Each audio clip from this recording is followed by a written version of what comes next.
আমি একজন যুবক, অনেক সময় যুবতী মেয়েরা সালাম দেয় আমাকে, ফিতনার ভয়ে সব সময় উত্তর দেই না। আমি শুনেছি সালামের উত্তর দেওয়া ওয়াজিব। আমার প্রশ্ন হলো, নন মাহরাম মহিলার সালামের জবাব দিতে হবে কিনা?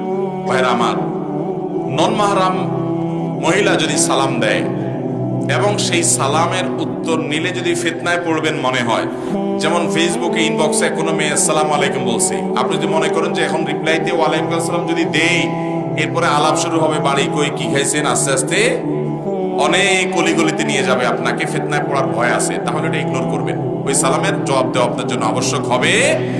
আর যদি এরকম ফিতনার কোনো আশঙ্কা না থাকে, আপনার দাদির বয়সে একজন মুরব্বী এসে আসসালামু আলাইকুম বলছে, তাহলে কোনো টেনশন নেই। তাইলে আপনি অবশ্যই সেখানে কি দিবেন? জবাব।